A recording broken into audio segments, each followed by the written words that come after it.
God save us! Aim for the eyes! No, too late! It's taking him! Oh! May he find rest! No trigger pulled, no shot fired.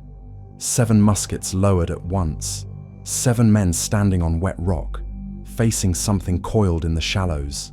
Cape Ann, Massachusetts Bay Colony, 1639. The creature measured 20 feet or more. The warning came from men who knew these waters before any English ship arrived. John Josselyn's expedition journal records the encounter in precise detail. The case remains archived as the first documented contact between European observers and what local tribes called untouchable. Colonial records explain animal sightings, indigenous beliefs, cultural misunderstandings. But what explains a warning so specific that 7 armed men chose to walk away instead?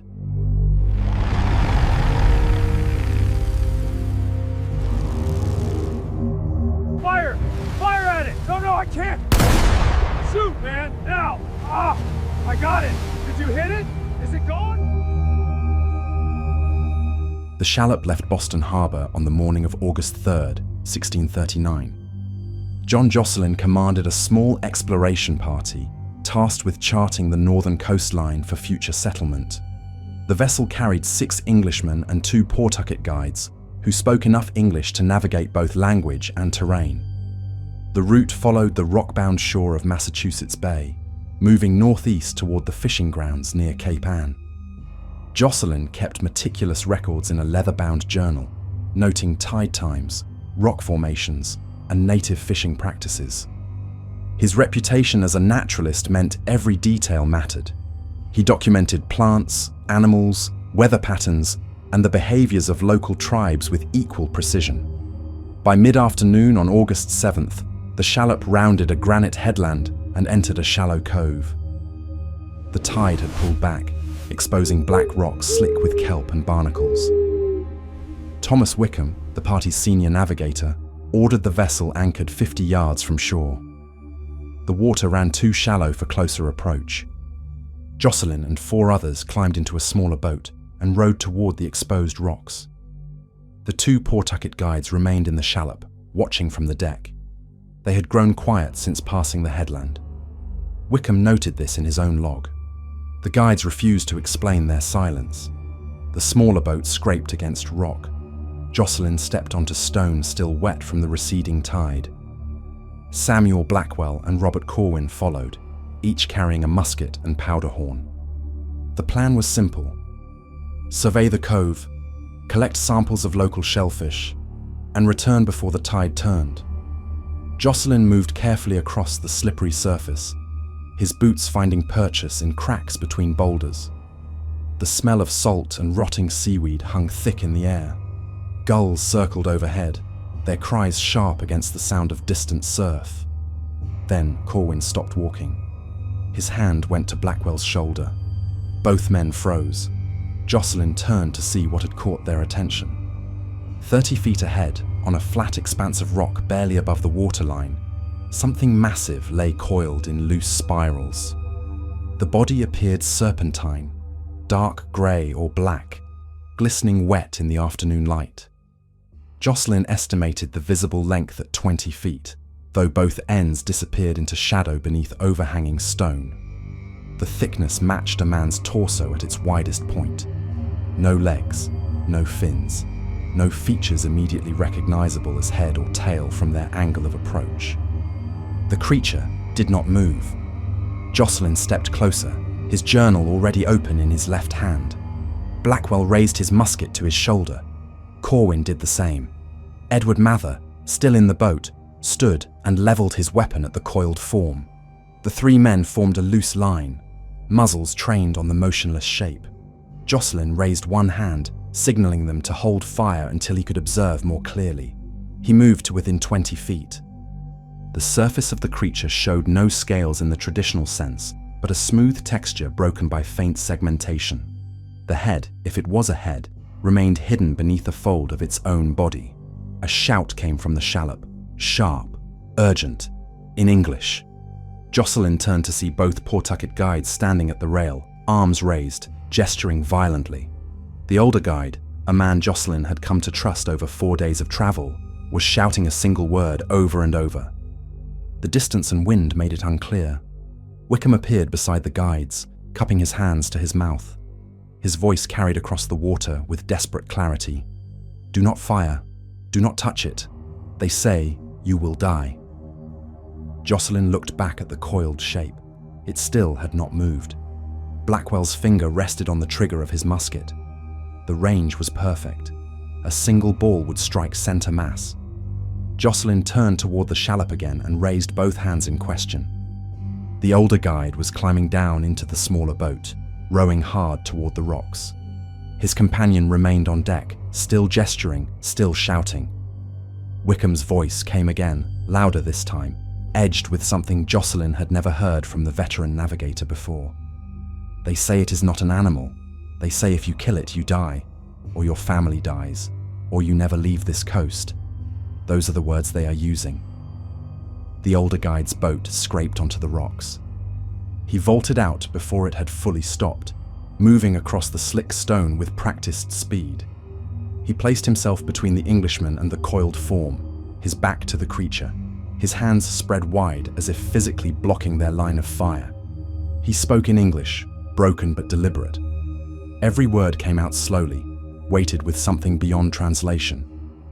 "This is old. This is not yours. This is not food. This is not skin. This is not trade. You do not touch. You do not kill.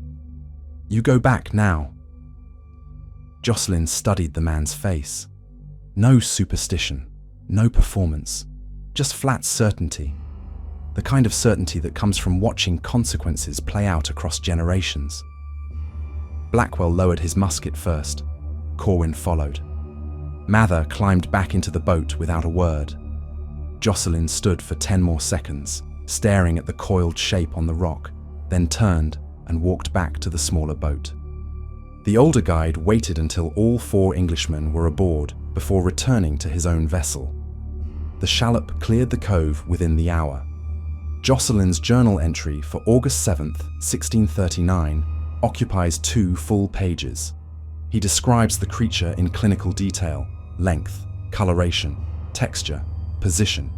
He records the guide's warning verbatim. He notes the absence of any visible threat from the animal itself.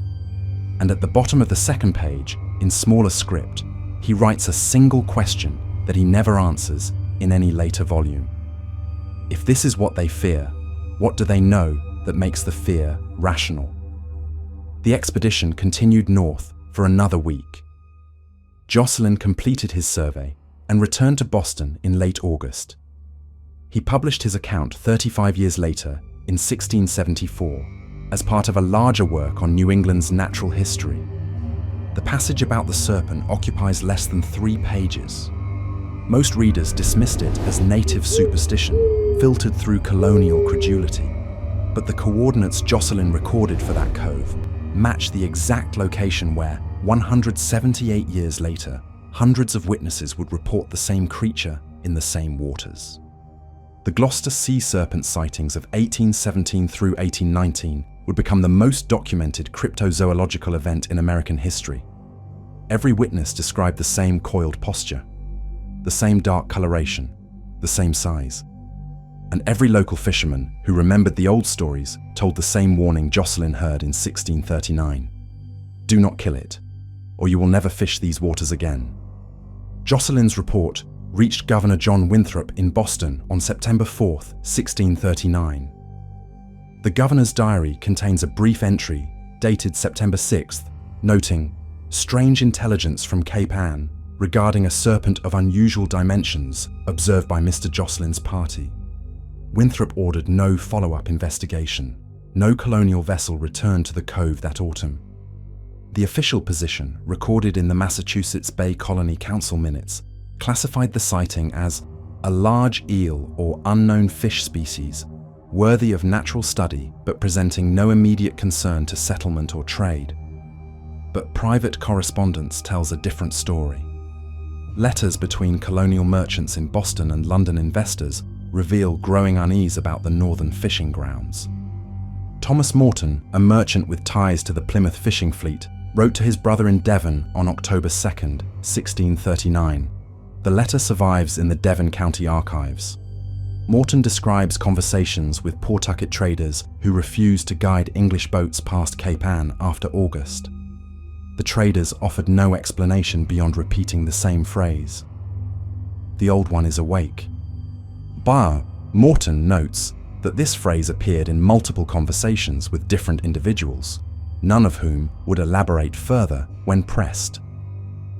By November, 3 English fishing boats had reported unusual sightings near the same coordinates Josselyn had recorded. None of the crews attempted to approach or engage with what they saw. Captain William Harris, commanding the Ketch Patience out of Salem, logged an entry on November 14th describing a great serpentine form observed at distance of 200 yards, moving through calm water with no visible means of propulsion, leaving wake inconsistent with any known fish or whale. Harris noted that his crew included 2 men who had fished the Grand Banks for over a decade. Both refused to identify the creature as anything they recognized. The Patience carried cargo worth 300 pounds sterling. Harris held a course that kept the Ketch at least half a mile from the Cape Ann coastline for the remainder of his voyage. His log offers no explanation for this deviation from the standard coastal route. But a marginal note, added in different ink and possibly written later, reads, "Better to lose a day than to lose the ship." Winter storms closed the northern fishing grounds by mid-December. Ice formed in Boston Harbor. The colonial fleet remained docked until March. During those months, a second element of the case emerged. Not from English sources, but from indigenous testimony recorded by Reverend Thomas Weld, a Puritan minister stationed in Roxbury. Weld maintained relationships with converted Algonquian speakers as part of his missionary work. His personal journals, now housed at the Massachusetts Historical Society, include extensive notes from conversations conducted in winter 1639 through early 1640. One entry, dated January 12, 1640, records an interview with a Pawtucket elder identified only as Samuel in English baptismal records. The conversation occurred in a mixture of English and Algonquian, with Weld noting which portions required translation. Samuel described the Cape Ann serpent as one of 7 guardians placed by the Creator to mark boundaries between human water and spirit water. The creature's appearance above the surface, according to Samuel, signaled a disruption in the balance between worlds. Samuel stated that killing such a guardian would not result in immediate death, but in slow loss, which Weld interpreted as gradual ruin of fortune, health, or family line. Weld pressed for specifics. Samuel provided 3 historical examples. The first involved a Pawtucket hunting party that killed a similar creature in a freshwater lake near present-day Concord, Massachusetts, sometime in the late 1580s.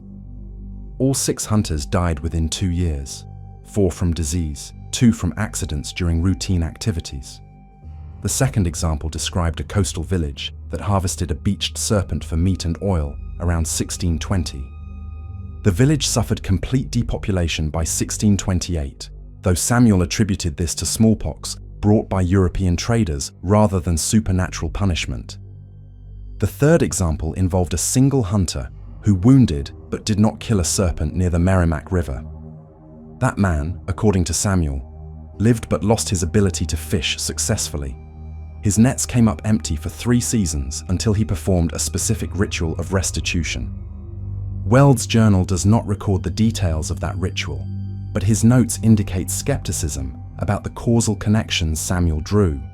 Weld wrote that the Indian mind conflates natural misfortune with supernatural cause, seeking pattern where providence alone determines outcome.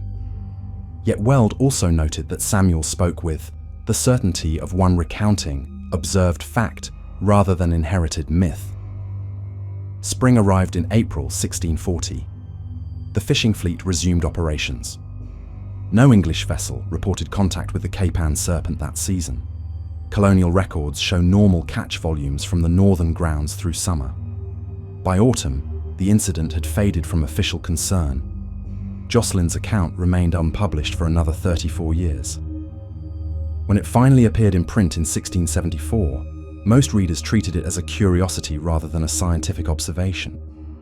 But the Pawtucket guides who had warned Josselyn's party never returned to English employment. Wickham's personal log, discovered in Salem archives in 1893, contains a final entry about the two men. Written in March 1640, the entry states, "The Indians who accompanied us to Cape Ann have removed themselves inland. Inquiries suggest they have rejoined Western bands beyond the frontier. They left no word of their departure or reasons for it." One other detail appears in Wickham's log, easy to miss among routine navigation notes. On August 8, 1639, the day after the encounter, the shallop passed back through the same cove on its return voyage. The tide was high. Wickham ordered a course that brought the vessel within 100 feet of the rocks where the creature had been observed. He recorded the sea state as calm, visibility as excellent, water clarity as high. The rocks were submerged beneath 4 feet of water. Wickham could see the bottom clearly through the surface. He noted kelp, rock formations, and several large cod moving near the seafloor. He saw no serpent, no coiled form, no disturbance in the sand or stone that might indicate a creature of that size had recently occupied the space. The older Pawtucket guide stood beside Wickham at the rail, staring down into the clear water. Wickham asked where the creature had gone. The guide answered in English, his words recorded verbatim in the log. "It is still there. You cannot see it because it does not want to be seen." Wickham wrote that he found this response unsatisfying, but did not press further. The shallop cleared the cove without incident and reached Boston 3 days later. The older guide never spoke of the serpent again. Neither did his companion. Within 6 months, both men had vanished from colonial employment records entirely. The creature Josselyn observed measured 20 feet in visible length. The rock it occupied measured 12 feet across at low tide. When the tide returned, the rock disappeared beneath 4 feet of seawater. A creature of that mass cannot simply vanish in shallow water. It would have to move, to swim, to leave some trace of its passage through sand, kelp, or disturbed sediment. But when Wickham looked down through clear water the very next day, he saw nothing that suggested anything larger than a cod had passed through that space in recent hours. The case remained dormant in colonial records for 177 years. Then, in August 1817, the serpent returned to Cape Ann. Not as folklore, not as rumor, but as mass observation documented by more than 200 witnesses across 3 years. The Linnaean Society of New England dispatched a formal investigation team. Ship captains filed sworn affidavits. Local magistrates recorded testimony under oath. The creature described in 1817 matched Josselyn's 1639 account in every material detail. The coincidence extends beyond general description. Reverend Cheever Felch, a minister in Gloucester, published a compilation of witness statements in 1817. His pamphlet included precise coordinates for 23 separate sightings. 13 occurred within 200 yards of the cove Josselyn had charted. Felch had no access to Josselyn's unpublished journals at the time. The correlation emerged only in 1871, when historian John Greenleaf Whittier cross-referenced Felch's coordinates against Josselyn's original survey maps. The match was exact to within 50 feet. Colonial records between 1640 and 1816 contain no documented sightings of serpentine creatures at Cape Ann. Fishing logs, merchant ship registries, and Royal Navy patrol reports remain silent.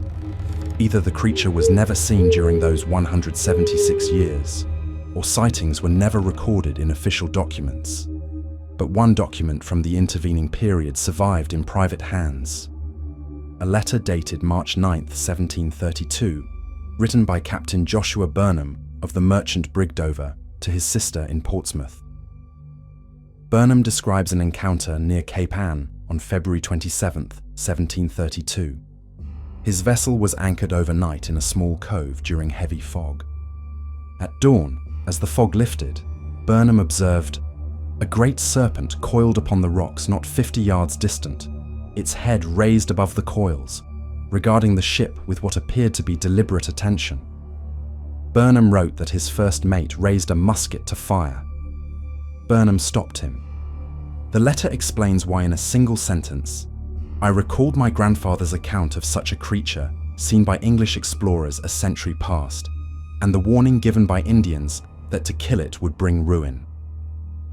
Burnham's grandfather had sailed with fishing fleets out of Boston in the 1660s. The warning had been passed down as family caution. Burnham ordered his crew to weigh anchor and depart immediately. The Dover cleared the cove within 30 minutes. Burnham concluded the letter with a directive to his sister. "Should you hear of anyone proposing to hunt such a creature, counsel them against it with all urgency." The 1817 sightings followed a different pattern. Witnesses reported broad daylight observations from multiple vessels simultaneously. On August 10th, 1817, between 2 o'clock and 4 o'clock in the afternoon, at least 19 separate boats observed the creature moving through the waters between Cape Ann and 10-Pound Island. Captain Solomon Allen, master of the schooner Science, filed an affidavit describing the creature's movement as resembling a chain of barrels moving through calm water, each segment rising and falling independently. Matthew Gaffney, a shipwright observing from shore at less than 100 yards, described the head as horse-like in shape, with eyes that tracked movement along the beach. Gaffney's affidavit included a sketch showing a wedge-shaped head held approximately 3 feet above the water's surface. Gaffney estimated the visible body length at between 60 and 70 feet. He noted that the creature appeared to swim using vertical undulation rather than lateral motion, typical of fish. The Linnean Society investigation team arrived in Gloucester on August 15, 1817. Led by Judge John Davis and naturalist Jacob Bigelow, the team spent 3 weeks interviewing witnesses. On August 23rd, the serpent appeared near their observation post. Bigelow recorded that the creature surfaced at 11:40 and remained visible for 17 minutes. He estimated the length at not less than 50 feet.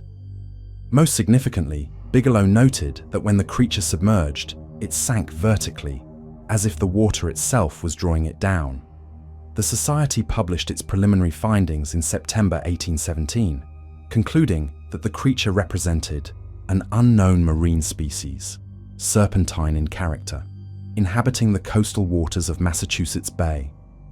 The report recommended further study, but stopped short of classification.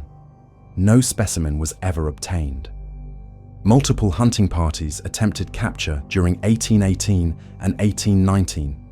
All attempts failed. The creature proved faster than any vessel when pursued. Harpoons thrown at close range either missed or struck without penetrating. By 1820, the sightings had ceased. The creature vanished as completely as it had appeared. Then, in September 1870, a fishing boat crew reported a brief sighting near the same coordinates. The report was dismissed, but the crew's description matched earlier accounts precisely. The pattern suggests something more structured than random animal migration. The creature appears at Cape Ann, remains visible for weeks or months, then disappears for decades or centuries. It shows no fear of boats or humans, but actively evades capture when pursued. It occupies the same specific locations across time intervals that span longer than any known marine animal's lifespan. And wherever historical records exist, the same warning appears. Observation is permitted, but interference carries consequences that cannot be reversed. Josselyn's guides used the word die. Burnham's family tradition used ruin. The Pawtucket elder recorded by Reverend Weld used slow loss. 3 different time periods. 3 different cultural contexts, same prohibition, same certainty, same geographic focus on Cape Ann's northern coves. No English colonist ever killed the serpent. No American hunter ever landed a successful shot. But the warning persisted across 8 generations, passed through families and communities that had no direct contact with each other, preserved in private letters and marginal notes and quiet refusals to approach certain waters after dark. The timeline spans 231 years. August 1639. Josselyn observes the creature. Pawtucket guides intervene with lethal warning. February 1732. Captain Burnham encounters it, recalls ancestral caution, orders immediate departure. August 1817 through 1819. Mass sightings documented by hundreds of witnesses. Creature evades all capture attempts. Same location, same morphology, same prohibition encoded in multiple cultural traditions across centuries. The most consistent hypothesis is ecological and cultural. The creature represents a real animal, most likely a species of large marine eel or oarfish variant, adapted to North Atlantic coastal waters. These species are documented as capable of reaching lengths of 50 to 60 feet, exhibiting serpentine movement and displaying cyclical appearance patterns based on water temperature and breeding behavior. Oarfish are known to surface during unusual oceanographic conditions, then disappear for years. The creature's coiled posture on rocks matches documented beaching behavior in distressed specimens of similar species. But animal identification alone does not explain the warning system. The Pawtucket prohibition was not superstition. It was pragmatic knowledge transmission. The Cape Ann coves occupied by the serpent served as critical spawning grounds for multiple fish species, essential to indigenous subsistence fishing. Disturbing apex predators in such locations would trigger cascading disruption of prey fish populations. The slow loss, described in indigenous testimony, was not mystical curse, but observable economic consequence. Fishermen who killed guardians of prime fishing grounds lost access to those grounds through social ostracism or genuine collapse of local fish stocks. The warning's specificity reflects empirical observation across generations. Indigenous communities watched what happened when certain animals in certain locations were killed outside of controlled harvest protocols. The consequences were predictable enough to encode as absolute prohibition. Europeans interpreted this as primitive superstition, but the Pawtucket were describing a testable relationship between predator elimination and resource collapse. Modern conservation biology validates the principle. Removing apex species from breeding territories destabilizes entire ecosystems, often with delayed but severe impacts on human populations dependent on those systems. Captain Burnham's account demonstrates that this knowledge could transfer across cultural boundaries when economic incentives aligned. Burnham's family maintained fishing rights in Cape Ann waters.